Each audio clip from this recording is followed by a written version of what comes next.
Opinions change as evidence changes, and evidence is changing all the time. David King, welcome. Morning, G. How are you? I'm good. Shell shock everywhere today. Another cracker, wasn't it? Oh, my goodness. How good's footy? Yeah. You looked at Sunday. I thought, that'll be a nice, quiet day. I'll get all my stuff organised for first crack, nice and early. There'll be 3 games. It'll probably be over at halftime, all of them. Whack. The upset last night. Yeah. You get the cracker in Adelaide.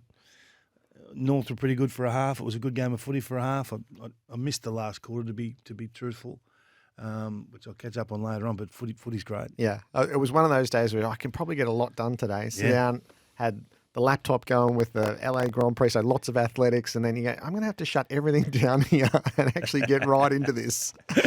All right, the King's Gambit to start is for Victoria Police Made for More Search Police Careers. Well, we only know this in hindsight, okay? So we're just having a discussion more than delisting anyone or beheading a coach or anything like that, Jarrett.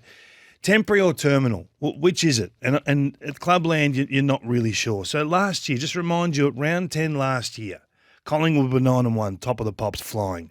Brisbane were 8-2, bulletproof at home, looked terrific. Everyone was talking about that forward line. Going to score 120 points a week. Bang, those two locked in. Who else is going to beat those two? That was the discussion at this stage last year with Collingwood being miles out in front. Carlton were 11th with 4.5 wins. And GWS, who missed the grand final by 1 point, were 3 wins and 7 losses with a percentage of 85 in 15th place. So it makes you look at the ladder now and think, well, what do we believe? And how are these teams playing to give us the discussion of whether their issues are going to ruin their season? And we look back and go, we should have known that because, Carlton, for instance, they lost their ability to move the ball. They become easy to score against. So many injuries. We should have known that at round 10, that they were never going to get an opportunity to win this flag. But right now you're saying, well, it's temporary because in a couple of weeks they'll get these guys back, and Vossi did this last year, and you've got faith on the fact that he was 11th at this stage last year, that they'll do it again. And we said they had a shopping list of problems last year. Well, maybe it's the same again. GWS, is it temporary or terminal? Have they lost that there? Have they lost their bravery? They can't score. I know it was a wet game and all that sort of stuff, but they weren't true to themselves. They didn't play that slingshot tsunami brand, and their ball movement looked really, really safe and pedestrian. They got clearance issues. They got some form issues with some of their top liners. Geelong, is the Tom Stewart situation now that everyone's looking at it saying, hey, have a look what this does to their back six. Have a look how unorganised they look behind hey, now they're losing one-on-ones down back. Is that because those guys now have got 1 or 2 players missing from there, Duncan and De Koning, or is this how you can get them? So is there now a little template or two? Without Dangerfield in the midfield, they look a little. They don't have a magic. They don't have. We call them the Muggle mids on the weekend. They don't have that one player that can step out of traffic and really threaten. So teams are not worried about changing anything structurally. Sydney, can these 3 blokes at the top still keep doing what they're doing? These 3 mids, can you do that all year? I don't know if you can. Who knows? Brisbane's depth's being tested. The Dogs, can Ed Richards pick up from Libba? I've got no idea. So all these little issues or these little reasons. Like Port Adelaide, is yesterday's win in hindsight going to be a problem for them? Does it wallpaper over the cracks? Does Butters going crazy for 25 minutes of footy and get 17 touches and just freak luck get you over the line at the end? So, no, things are okay. We'll get Rosie back and we'll roll. I don't know. Today we don't know. But I get the feeling in about 6 to 8 weeks' time we're going to look back and say, we should have, how come we didn't see that? And I don't know which team it's going to be. But right now, you can't give up on anyone. No, it all feels temporary it now. Does, yeah. I think probably the best measure is the second best percentage in the competition is the Western Bulldogs in 11th. So they're the only team bar Sydney plus 120%. They're 126.1 and they're 11th. And a good deal of their community gave up weeks ago. So it's about this time of year where I start to look at teams playing top 8 sides. Yeah, and what your record is. So the Swans sit top of the ladder, and you go, well, everyone wants to say, quick, who have they played? Do you know what I mean? So they're 5-0 against top 8 teams with a percentage of 146. The average winning margin is 33 points. That is That's as good as you get.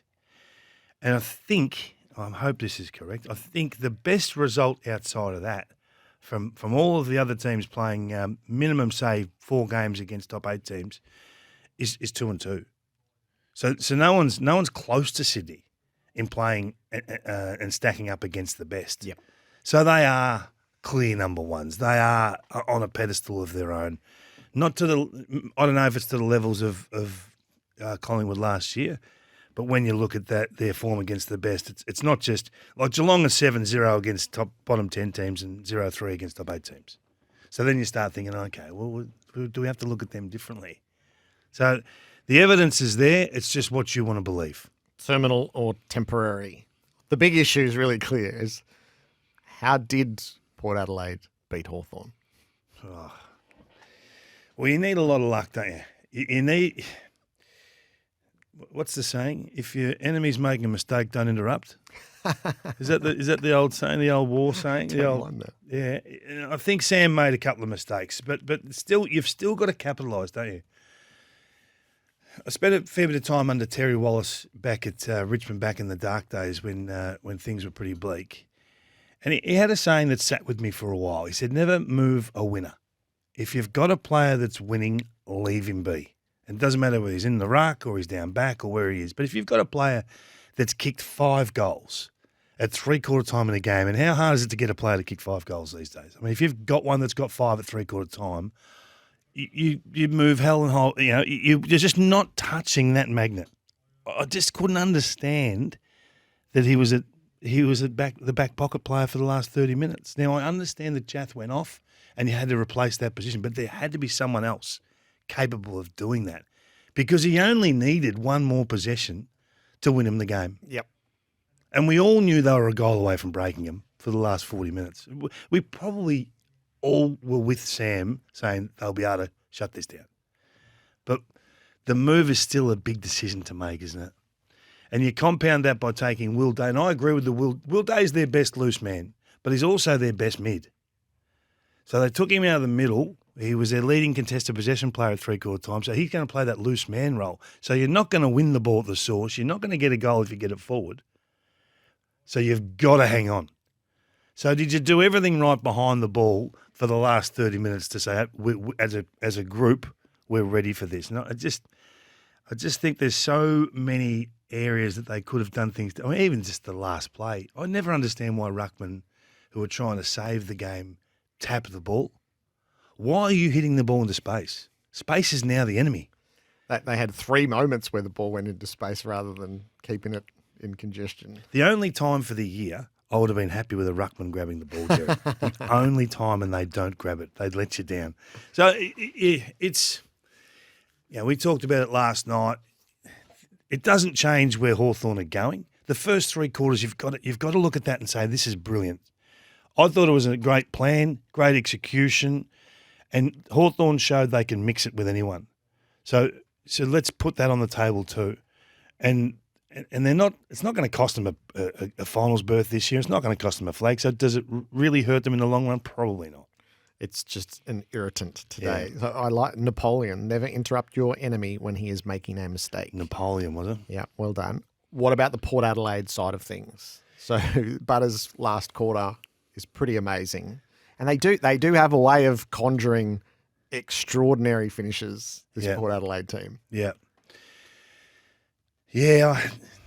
Which harks back to their old "we never give up," which they don't talk about anymore, but blimey. 43 seconds left on the clock and the ball's on the defensive side of the wing and they kick 2 goals. I can't remember another. Usually these things would end with a kick after the siren. Yeah. But they did it in open play. I actually can't think of another game that I've seen where the 2 goals in open play have been scored in 30 seconds. I just think you have to dip your lid to Zach Butters. And we chatted last night about there are some players that just refuse to lose. They just refuse to be beaten. And Butters is one. We'll get to Harley Reid later. And we talked about Petrarca last week doing that. There's probably, 5 or 6 players in the league every week that show you they're not prepared to lose. Yep. We've talked about Bontempelli and games gone by or years gone by, he's doing it again. They just refuse to concede. Until that final siren's gone, they refuse to concede. For Butters to have a 17 disposal last quarter, and of course he was going to be involved in that last play. Just brilliant. A great get out of jail victory that just allows them to keep rolling. But there's got to be more to Port Adelaide than what we saw yesterday. If they are really going to be the contender team that they've extended Ken, they've said, yep, this is the group, this is the man to do it, they've got to be a lot better than that. Now, they were great against Geelong, and maybe they had a dip game and found a way to win. I don't know, but I just fear that this win wallpapers over some cracks. Still better to win it than lose it. 100%. No, I'm not having a go at them. I'm not, because I love watching Butters play. I love watching Horne-Francis play. I just have concerns that is Marshall really the man? Is Dixon still able to do it? Is Georgiades going to be the player that we thought he was going to be 18 months ago? Willie Rioli, I love watching Willie play. Willie just creates scores. He's a ripper. And we talk a lot about Horne-Francis and Butters, and without Rozee there, when he's back, we'll talk about him. But what else is there? You know, the form of Houston's really strong, and he's a goal kicker again yesterday. But who else is there? Because when you get to the pointy end, the other teams are pretty strong everywhere as well. Have you got your everywhere covered? So that's what worries me with Port. So in the end, it was a great game. It was a great watch, and Port get out of jail. Is that the glory of 666 before us? We can't stick two behind the ball. We've had this argument, haven't we?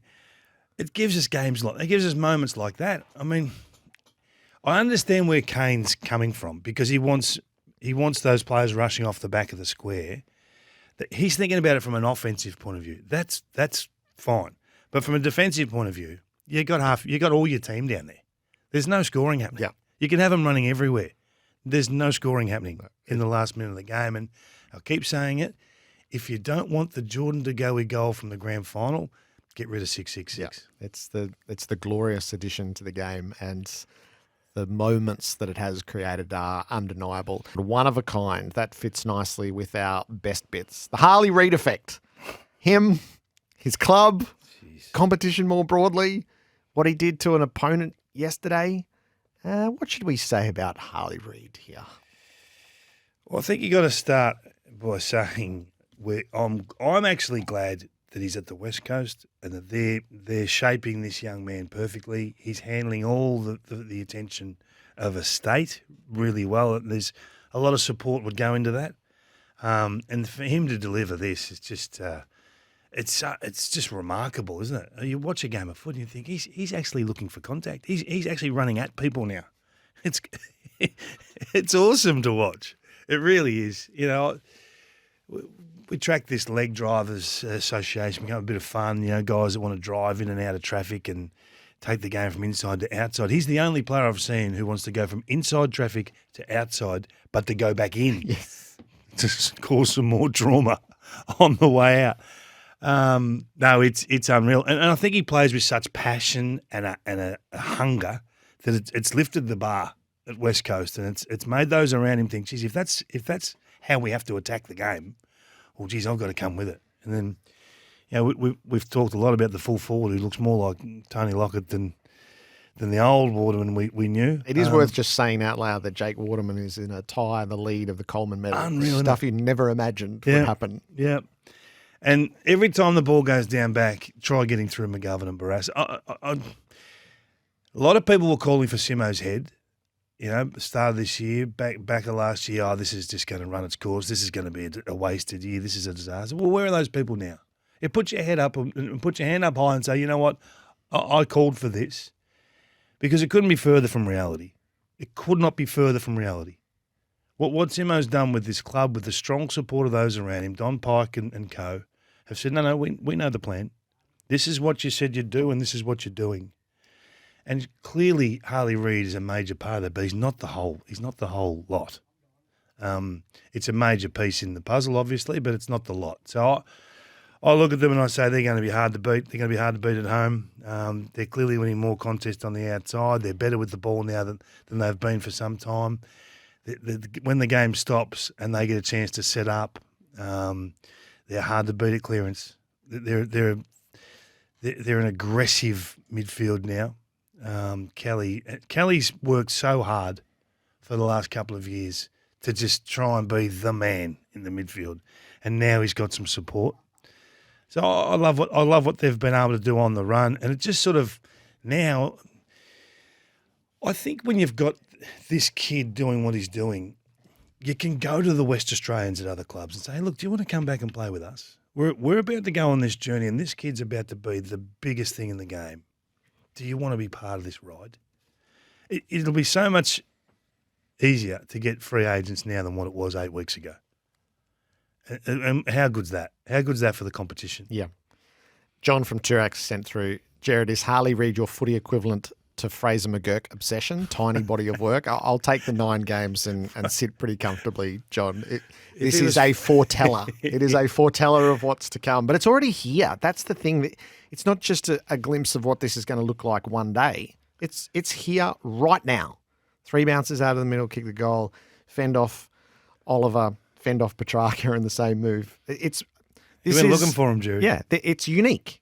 9th game player doing that in a team that had been absolutely dilapidated. As I say, this is much more an NBA thing than an AFL thing. Did Melbourne miss the memo that it's going to be much harder to win in Perth from here on? Oh, I think they knew. I think they knew, but they just got whacked by this team. You know, it's hard to win over there, Jared. It's not easy. So, just before we leave Harley Reid, so big believer in the champion data ratings points. So that's absolute impact on games. So if we look at generally the last 6 weeks of footy, if you look at the last 6 weeks for ball use, Harley Reid's in the top 10 in the competition for ball use. Now, a lot of people talked about his ball winning capabilities, and he does look next level with that as well. But I think we underplay what he does when he gets the ball in his hands. Everyone's seeing the goal. The goal was unbelievable, but his field kicking is just as good. So the West Coast are a different challenge now. I don't think Melbourne. I think Melbourne were ready for it, but they just couldn't cope with it.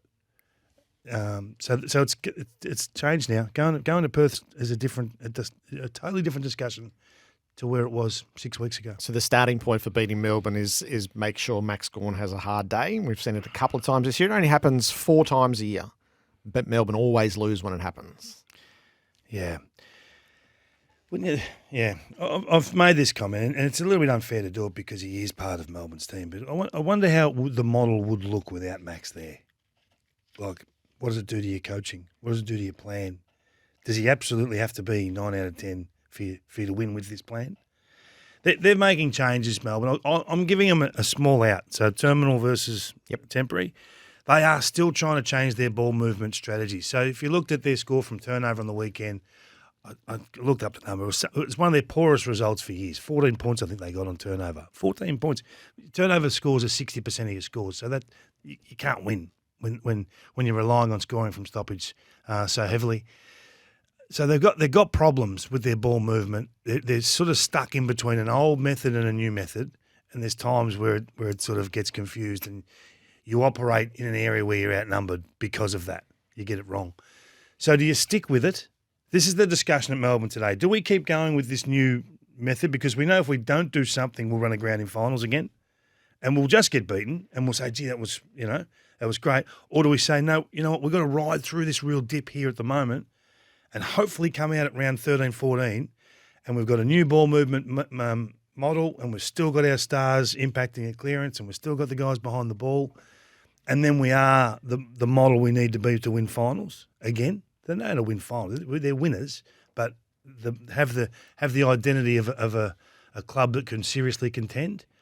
Or do they go back to what they were and say, well, we've just got to find a way to do it better in the forward 50, knowing that there is probably little asterisks that you sort of know it's not going to do it. So I don't have the answer to that, but that's Simon Goodwin's challenge. Do you stick with this evolving method, or do you go back to what you've always known? The best bit, the Harley Reid effect yesterday. The worst bit of the weekend was Richmond, and a bit like the West Coast discussion of last year, you can't embark on the conversation without acknowledging what their injury list looks like, and it is crippling. Yeah. And the net effect of that is 2 triple-figure results in the AFL and the VFL.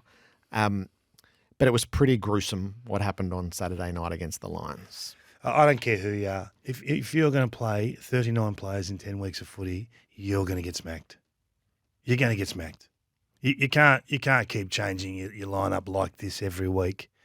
And everyone says, oh, but they play with an experienced lineup in this round, and they play with an experienced lineup in round 8.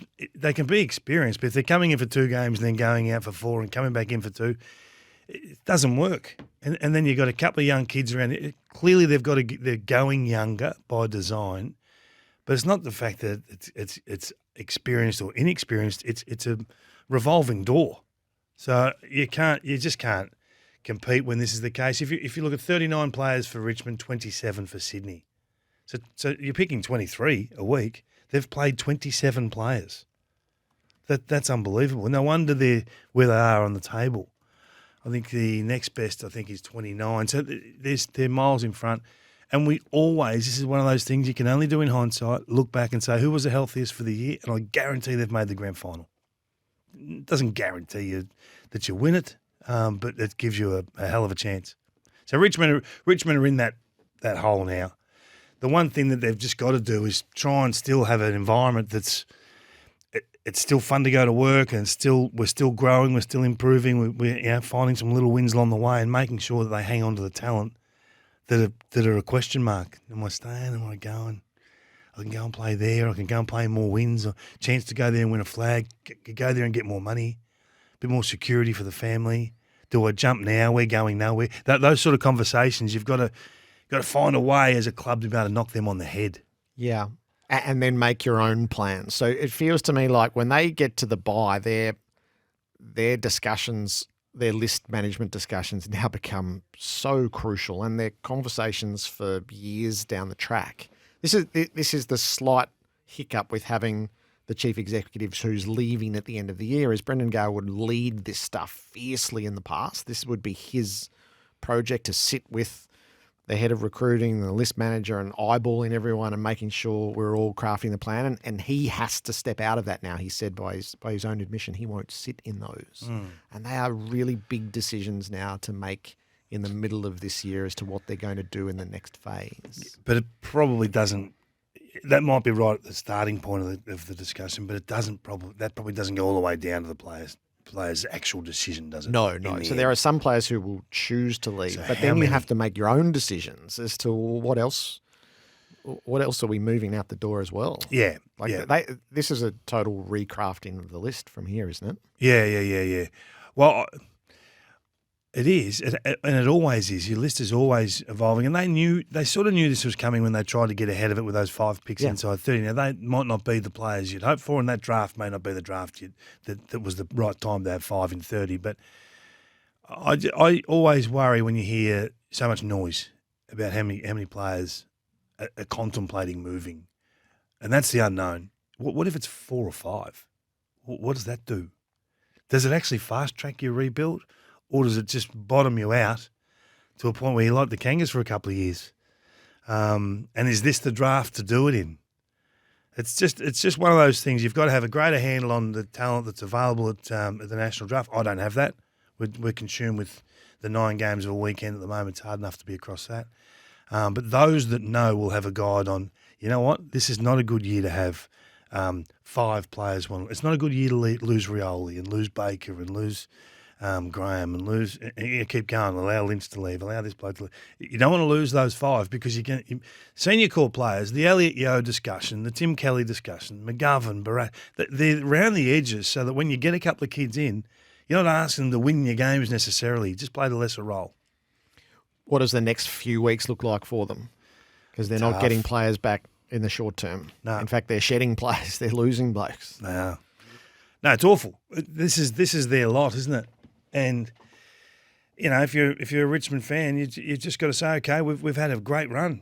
We've had our 5 to 7 years of top of the table and winning premierships, and this is the dark side of, you know, that we're on the other side. We've gone off the cliff. But I think that's okay. I think most Richmond people are comfortable with that. All you want to be is proud of the efforts of your guys. And whether the scoreboard tells you one thing or another, I don't think as a fan that really matters. Fans still go to the footy to watch their boys if they're going to give 100% commitment, 100% effort, and not throw the towel in. You'll just keep fronting up, and you'll clap at the end of the game and you'll say, thanks, boys, see you next week. As a Richmond fan, that is all you need to see. And I think in the main we've seen that. So I'm not necessarily concerned by what the volume of the loss is with Richmond as long as they have a go. That game was over in 20 minutes on Saturday night. Yep. That was over in 20 minutes. And then because you're so young and so it falls apart, everyone just starts panicking. Whoa, you better get my job done. Better just make sure my man doesn't get a kick. And you go away from everything the team needs you to be, and that's part of growth as well. So they're in for a tough few weeks, but that's just their lot. Sam Naismith, just a wretched story. We wait for confirmation today that he's done his knee for a fourth time, and he just can't get a fair go at it. And you'd be fearing that that's probably. And the texts are coming through thick and fast. I know Richmond had 10 premiership players on Saturday night. Port Adelaide got 8 All-Australians. You know, like it doesn't. The stripes don't always matter on that one given night or in this trough. Richmond are in a trough, but there's no easy answers for them right now. The curiosity I've got is the Bulldogs. So I'm a bit of a believer in the modern era. If you've given up after 9 weeks, you were never in for the fight. And that's a supporter conversation. The supporters. If you've given, you were never up for the fight in the fight first with place. The supporters, Jared. And don't give me our club we should have given up after 9 weeks. Right? We have a give up mentality on the outside. Luke Beveridge had a very good week. From publicly, I reckon he restored a bit of I'm still ready to go to war with this guy. And then they start this sequence of 4 games where I think they've got to split them 2-2, and that's a high bar. But they go and they whack the Giants. 8-22, hit the post 7 times. They win by 27, but it was way more than that. Committed, different. Like Richards in the midfield is a different look. So here's my view at the moment. Luke, do you ever play Daytona, the arcade game, as a kid? 100%. Yeah. So to get the next lap, you had to get the time extension. Give you a flogging, I reckon, if I played it now. Get to the line, time extension. Get this table tennis out of here, and let's get the Daytona. I like that idea. Yeah. He's driving for the time extension. He's driving. And this is such a big win because he's trying to evolve the team in season while the club's got him meeting markers of making finals. This is the sort of win that gives you the time extension. It gives them, to a small degree, a free hit at Thursday night. Sydney are the best by miles. See how you stack up. But if you're 0-2 after that in your 4-game stretch, you're up against it. This is the time extension win. And there was a lot to like about it. Yeah, I like where you've gone there. Firstly, can I just give that a little thing? More of that, please. More of that. I understand the Daytona language. We talk a lot about Bevo and what he has to do with the Magnets and where we think he has to play players, and he's never going to do it because he knows what he's got and he knows how he wants to use them. I thought they were brilliantly defensively without the footy the other day. They were terrific. We just didn't see the tsunami. You know, it threatened. It was lined up on occasion, and either they didn't take it, GWS, or they were forced into other options. And I'm just wrapped whenever the Dogs can play like that without Bontempelli having to be the man. I think it's a great sign, and there's more growth in that. And it doesn't give him a Brownlow, and it doesn't allow us to talk about him, which we love doing. But 18 disposals Bont has, 7 of those are at clearance, so not all damage. So most of his damage is done sort of around the edges. First receive stuff, Bont, in my opinion. So he only has 4 score involvements. Yeah, they scored 30 times, so he's only had 4. So I'm thinking, okay, well, this is, if you just saw that and you say, okay, then they've still won. How have they won? And you just go through that next level of player. Treloar's been a consistent performer for a long time over the last 2 to 3 years. I was wrapped with Ed Richards, and we talked about he had 10 clearances. He's had 21 clearances. Sorry, he's had 21 inside 50s and 21 score involvements the last 2 weeks. So this is the model they drafted. He started there, and then he couldn't really get going. So they moved him at half forward, and they moved him to half back. And he's been a beauty at winning the ball back. So he's sort of defensively geared as a midfielder. Yep. He's gifted in terms of his decision making. He's able to pull that little left foot. kick across his body and find those angled targets. But when they lose possession, I think he's better than the rest of them at knowing where to get to stay involved defensively, to help the team win the ball back. That's why I love him as a product in this midfield, because Treloar's not that way inclined. Yep. Bontempelli will tackle and will go after someone, but he's not necessarily going to win the ball back for you. So I think this has been a really big win for them in the absence of Libba. When and if Libba comes back, it'll be a great space for them to be in again. But even if Libba comes back, you can't move Richards now. Don't move a winner, Yes. Jared. Leave the winner where it is. I like it. So I think it's a really big win for Bevo, and I just hope they can get on a bit of a run now.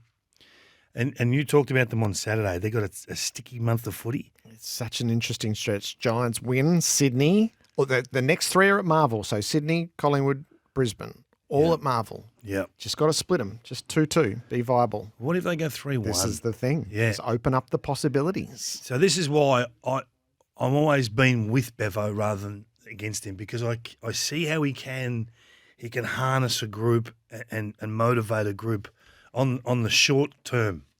I think he does it in blocks. They're never up for 20 weeks. Yeah, They're always up in 6-week block here, 3 or 4 down weeks. Back again for 6, couple of down weeks. Into a finals campaign. And maybe that's how he thinks it should be done. I don't know. This guy's a mystery. He's the Dustin Martin of coaching, this guy. We don't really know what he's thinking. I suspect what we saw publicly is a reflection of what's happened privately, and they're in a phase now. So let's see. And Sam Darcy's going to run a terrific second in the Rising Star. He picked a bad year to be in. Well, he had 2 3 previous. years. Yeah, I know. All right, Jerry. You had your win with Daytona. Don't. No, you're right. He's just it's something different about this guy, though, isn't there? I keep forgetting Dwayne Russell's strong at the point of take. I think he calls it the point of take. When the ball arrives, you've got to be strong at the point of take. He talked about his coaching when he was a young fella as a full forward. Be strong when the ball arrives. This guy's not. You can't move him. So I look at the King boys. You can move them. I look at some of the other forwards around the competition, and they just can be run off the line a little bit. There's this guy and the guy at the Gold Coast, the young fellow at the Gold Coast, who's Jed Walters. They're the two that I think when they go big at the ball, it's theirs. Harry Mackay's the same. They're big at the ball, so he's going to be a contested marking brute for some time. Geelong and the Giants, who are going to meet on Saturday in the twilight, and one will leave on a 4-game losing streak, which from where we were, Jeez. Has the world changed here? So the Geelong numbers, I have to go back to the numbers, and I know that this will cop a bit of feedback, but we'll do it anyway. So Geelong conceded 13 goals 3 from inside 30. So the inside 50 numbers don't worry me so much, because you can often concede wide or those shallow entries. So back sixes are not they're not knocking themselves around if you mark the ball 49 metres, because the percentage of kicking that goal is low. But they lost 8 of 18 defensive one-on-ones in their back 50, and 13-3 Gold Coast kicked from inside 30. That is not Geelong. That to me is the biggest alarm bell going off for Chris Scott at the moment. And I know there's a discussion about the midfield, and and part of probably this discussion is the Tom Stewart sort of being tagged every week, and we chatted about that last week. But they've got to get that right. Losing 8 one-on-ones in your D50, it's only happened 3 times in Chris Scott's 318 games. So it's an alarming number. So that has to correct. I've got no doubt that'll be the first thing they address. And I don't think that's necessarily a Tom Stewart thing or necessarily a De Koning not being there. Is Duncan in that discussion? Maybe he is with how he positions those around him to get more support. So the first part is, why were there so many one-on-ones? You've broken down if you're in a one-on-one like that. Because the Geelong model's always been to protect. They defend their own goals first before worrying about kicking goals at the other end. So just such an un-Geelong-like performance that it does leave a little bit of trauma. So credit to the Gold Coast Suns for putting a club into a bit of a spin. That was a serious performance, Jared. It was. It's the first time they've been in the 8 at this stage of the year since 2014. So everyone's talked about the Damien Hardwick move. Is it working? They are in the 8 at this stage of the year. They're still in the conversations around the edges. Can they make it? Who have they got? Let's look at their fixture. We've never done that. So I'm wrapped with what Damien's been able to do, but more specifically what this team's been able to put to Geelong and where they leave them. The Giants part of the pressure index? Yeah, they are. They are because, again, your team has a personality, and you've got to play to where you're strong. And if they're not going to play aggressive, then I don't know who they are. So that is the coach is banging the desk. This is who we are. This is how we're going to play. No, we don't change for anyone. This is us, and we're the tsunami on offense, and we're the tsunami on defense. Well, as soon as you're not that, what are you? So I expect them to be addressing the fact that they haven't stayed true to themselves, and there were so many times in that game. I showed three edits last night. I could have shown 30. Yep. And it's not off. Often we'll show 3 and there could have been 10. There was every time they got the ball, the guys that are in the immediate vicinity, 3, 5, 10 metres away, they almost form a rugby line, and then they flick the ball by hand back towards corridor, and they're coming at you at speed. So the opposition, who are in a really aggressive position, are straight away in trouble, trying to retreat back to the Hogans or the Toby Greens or these guys, or the lesser guys. It's the lesser guys that get the spoils on those sorts of plays, because Toby will always win his own ball in a contest, and Hogan the same. But it's the others that are not quite there yet. They're a little bit inexperienced, or they're not that level of player. So when you come through the corridor, you've got all options available. As soon as they go away from that, it's Hogan, Green, or bust, because they're not set up that way. So more often than not, they worked away from their numbers on the weekend, and I think that's a concern. I'm just worried that we've seen this now for a little while, and then they're not scoring. Their scores have dropped right off. I should go diving for my scores here, but their 3 scores have been 43 points against the Dogs, 62 against Essendon, 69 against Sydney. So that's sort of not what we're used to with the Giants. So they've got to get that back.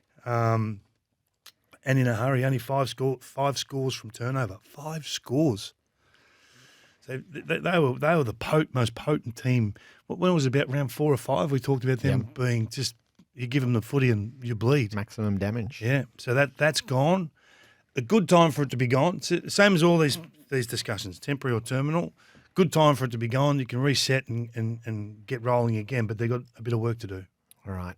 Time extension, yes, Kingy. The clickers, like a spark plug from gas stoves, would sometimes give you credits at the pennies. Great memories. See, I'm just working out where the cash has always been. It's always been at your joint. They got that right. Collingwood's is winning the close ones as a learned skill, and they do it in all sorts of different ways. On Saturday, they got headed. They looked in desperate trouble in that last quarter. They were only just hanging on, and when Rankin put the Crows in front, it was going to take something Herculean. And so Quaynor steps in with the smother. They get the ball into the right hands at the right time. That includes Nick Dacos, and it finishes with De Goey, who sneaks in what ends up being the winner. Gee, what a player, hey? Nick Dacos, seriously. I know we talk a lot about him, but he just gives you so much to talk about. Every week, he's operating at a different speed than everyone else. What he's doing, so I think there's this misconception that Dacos is just a finisher. He's a beautiful kick and he's a great decision maker, and that's what he is. He's a brute around clearance and around contest. So over the last 6 weeks, no one has put more damage on the game from ball winning. No one. Number 1, the competition. So when he gets it, his ability to create a score from that. And I think the amount of times that Dacos gives it to Pendlebury, who gives it back to Dacos. So the two of them are waxing and waning. So the game's staying with their class. And the use of De Goey forward is not over-investing all your pieces at the one spot. It's the discussion we've had about Port Adelaide. Yep. So they're spreading the wealth. So Dacos right now, so the last 6 weeks, is the number 1 player in the competition via ratings. And he's number 6 with his ball use, and he's number 1 for winning it. So the damage on the back of those two things. So he's the complete package. I don't know if he's taggable or not, but I don't see anyone trying. Yes. And I didn't understand why he was able to stand at stoppages by himself on the weekend, the first half. 10 clearances in the first half of football. they smacked them at clearance, and in the end, that was the reason why they were where they were on the scoreboard. That 6-goal patch. What was it? Start of second quarter, I think. It was awesome footy. Awesome footy. Pendlebury's start to the game just terrific. Really wound the clock back, and there's just moments where he just knows what has to happen. You know, it's hard to teach that, but if he's teaching anyone, it's the guy wearing number 35. And when you're trying to improvise a forward line, and they were trying to improvise a forward line, having lost their 2 mid-size forwards during the game, is De Goey's not a bad one to improvise with. No, not a bad one at all. I knew that would appeal to you. In real time, I was thinking this would appeal to you enormously. Yeah, I love him as a forward more than a mid, because I just think he creates scores down there. And they don't if it was humming down there and they had all hands on deck, which they don't, they're banged up with injury. So they're another one that we're talking about. So in the short term, they're battling a little bit for talent. So when they come back, they're gonna get rolling, aren't they? Give me that list of the top 5 players by ratings 5 points in the recent weeks. Yep, sure. Top 5. So my man, who I rode pretty hard on the weekend. We're about to get there. The top 5 in order: Nick Dacos, Isaac Rankin, Marcus Bontempelli, Noah Anderson, and Max Gawn. So that's done on influence on game. So this 6-week block is a large enough sample size. You played a mix of the competition across 6 weeks. So Chad Warner's coming with a bullet to shake that list in the short term. So Collingwood, before we leave them, Collingwood, the team or the product, whatever you want to call them. So what they're doing is similar to last year now, isn't it? If not, and Horney says it's better than last year. So when Collingwood get the ball, only the Dogs are more likely to score from possession than Collingwood at the moment. So they've played they've cashed in on some poorer opponents in the last few weeks, and Collingwood defensively are the 4th best team in the comp on our last sort of block of 6 weeks. So that's terrific. Top 3 at clearance, top 3 at post-clearance contest, which means their numbers are back. So the post-clearance contest stuff is about getting, outnumbering the opposition where the ball is when it's in general play. You win that contest and then your ability to move it kicks in. So they're in a really good space. The debate for New Vision Clinics, keyhole laser vision, next generation technology. So I was thinking what does the game want in the Isaac Rankin scenario? So it's less around he ran too far. So you run it through the lab, you get your answer. It's a totally warranted free kick. So you can't be critical of the umpire for blowing his whistle when he's run that far further than 15 metres. But I do think there is a moment of go. So what does the game want in these moments? Because I suspect you could run a whole lot of runs through the lab and come up at everything from 15.1 up. Does the game want the whistle blown in that moment? Do we want strict enforcement of 15 metres on the runner? So I'm in the no category here. I think we could ruin the game if we tried to enforce exactly 15 metres. If you enforced, it's always just been a guide, hasn't it? We haven't been absolute on when that. you call it, you sort of get to the point of, he's run too far. And it never occurred to me in the call that he'd run too far. And it turned out he'd run 24 metres. I was just cheering for him to kick a goal at that stage, Jared. Look, we want the right decision to be made. And the umpire made the right call, because you've got to keep the integrity of the rules, whatever the rule is, in the back, running too far, dropping the ball, whatever the rule is.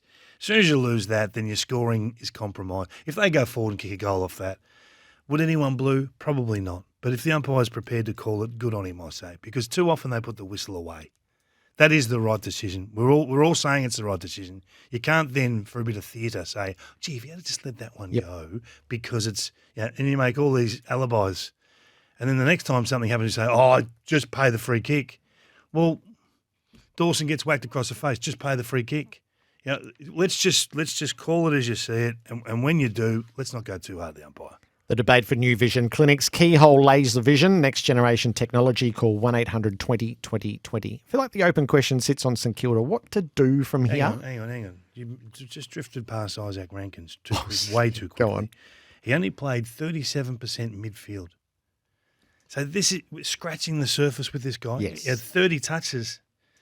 Unbelievable game. 8 clearances and the match-winning goal. Wait till he becomes the Isaac Heaney 70-30 split. 70% midfield, not 40%. And the sky's the limit. They've got a game changer in Adelaide. He'll be the mayor of Adelaide very soon. Move on now if you like. All right, St Kilda, what to do from here? Saints. Oh, I think so. Outside looking in, so we don't know all the information that they know. I think he's giving every magnet a chance to influence the games. They spun a lot of magnets through the middle on the weekend for no result, for not a great return from quite a few of them. But I mean, what more do you want Ross to do? And people say, "Oh, you defend Ross." I'm not defending Ross. I thought they would be better this year than what they were last, given the preseason that I saw them have. They had a terrific preseason, and they were ready to go. And I thought their talent this year is of a higher level than last year. I like their acquisitions. I like what Henry was doing early in the year. But for whatever reason, it hasn't translated. And sometimes you get this. Sometimes you get a year that's just inexplainable why things don't necessarily work. I thought Filippo would be a better player. I thought Owens would have a better year. Henry's been injured, I get that, but I thought he might have been able to influence their games a bit more. I thought that Max King would have a better season. He was terrific on the weekend with his competitiveness, but why do we have to talk about it for 9 weeks to get in the 10th? Like, if that was there for 10 weeks, for the first 9, are they in a different situation? It's the Harley Reid discussion for me. Like, he comes in and plays with an anger and a passion that lifts all ships. Who's doing that at St Kilda? Who's saying, "Come with me"? And I know the captain's been a little bit injured, a little bit banged up, but I just don't know where their pizzazz is coming from at the moment. And I plead with Ross to keep putting Nazar, Wanganeen, Miller in the midfield, because they just need to see someone do it differently. And he may not be their best contested possession winner, but I don't know if every player that goes in the middle is their best contested. He put Filippo in there 10 times on the weekend. He had 4 touches for the game. So you've got to try someone else. Yep. Can't do any worse. Yep.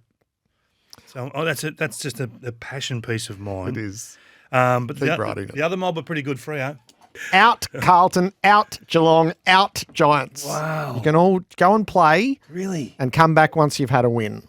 Jeez. But I am going Carrot at 4. I've changed mine in this. I told you I make phone calls on a Monday morning. Yeah. I've changed my overnight settings. So Carrot at 4, Bulldogs. Just go see what happens on Thursday night against the 1 seed. Just in case. As much as I don't want to do this. Yeah. It hurts me to do this. Essendon are at 4. They have to be. I know they have to be. I tried to fight it. I tried to talk myself into finding a way to hang on to Carlton or GWS or someone just in case. But no, Essendon at 4 for me. And again, didn't really beat much yesterday. We're not going to learn anything this week, but we hold flat. I've got Essendon at 3. They moved to 4 last week. They have to slide up because everyone else has dropped out. 2. I've got the Dogs. I've got the Dogs at 3. We both did it, independent of each other. I know. It's disappointing, That's great. isn't it? 2. 2 Collingwood. And everyone's got Sydney 1, haven't they? Sydney by a space. You could nearly have had 1 Sydney, 2 vacant just to represent the gap. One of my men on Twitter said, don't you dare not have daylight second tomorrow. We could have gone there. I could have got away with one doing that. That would have meant I left the 4 out. Yes. Actually, can I revisit my settings? Can I have Sydney 1, daylight second, Collingwood 3rd, and the Western Bulldogs at 4, please? Okay. You'll have to move Essendon in next week, I think.